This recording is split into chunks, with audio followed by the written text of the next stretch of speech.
News 19 is on your side this morning, helping you answer some of your legal questions. Robert Reichard of Reichard and Porto Pappas LLC is still with us, and to follow up on some of those questions from earlier, thank you again for being with us this morning. You're welcome. Here's a question that is asked pretty often, I'd say. When a client loses a case, do they have to pay for the other legal fees from the other team, other side, I should say? The simple answer is no. There's a movement, usually in South Carolina, every legislative session, for what's called loser pays. That is, if you bring a case and you lose, you are required to pay the other side's legal fees, which can be very punitive for most people who they can't afford a lawyer anyway, and it's usually a contingency fee relationship. There are instances, though, you may have a contract with someone that requires the prevailing party to be entitled to recover attorney's fees from the other party. There's a divorce situation where sometimes one spouse can get the other spouse's attorney's fees paid. So that's just something that's a case-by-case basis, but the majority, no. Is that to prevent frivolous lawsuits when that does happen, so people aren't suing left and right? Well, it's more of a part of a contract when you're bargaining for those contractual rights that we're entering into this deal.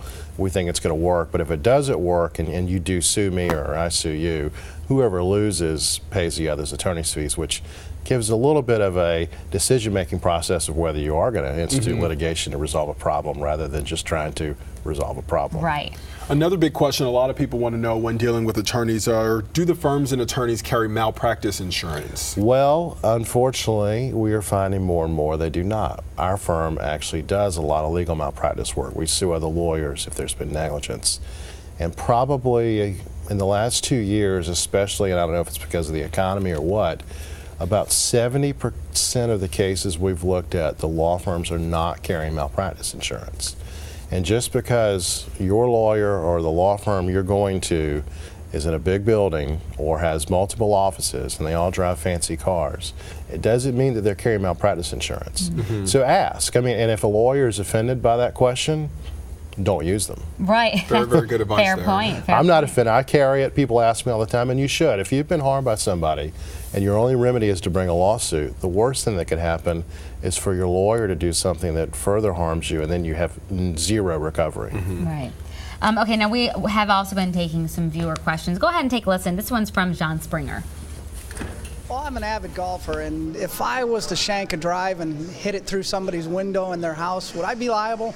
Are you sure that's not from J.R. Barry? Or Sean, our producer, another golfer, right? That is a funny question, but believe it or not, that's one of the most hotly contested issues around the country. People homeowners get furious about their windows being broken on golf courses, and golfers are furious that they would be expected to pay. And the simple answer is it's a case-by-case basis. Most golf courses, if you're in the right-of-way, if you're doing everything you're supposed to do, if you're within the course, you're probably not going to be liable because there's an argument. The homeowner's assuming the risk by living on the golf course.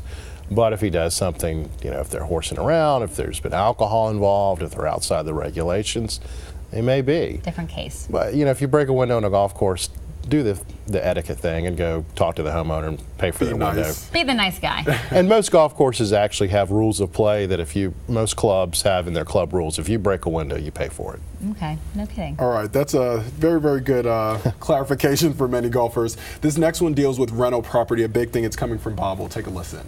I own rental properties, and I wanted to know if I have tenants that aren't paying on time, what's the quickest and most efficient way of evicting those tenants? Well, obviously an eviction procedure, we don't do evictions, but I know that magistrate courts in South Carolina handle those.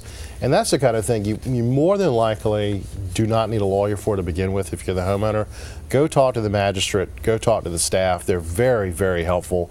They do evictions, unfortunately, in this economy every single day and could probably walk them through. If it's a little more complicated, go see a property lawyer who knows the ins and outs of eviction law. And you may have to pay a little bit, but in the long run, it may save you money getting someone out that's not paying and getting someone in that is.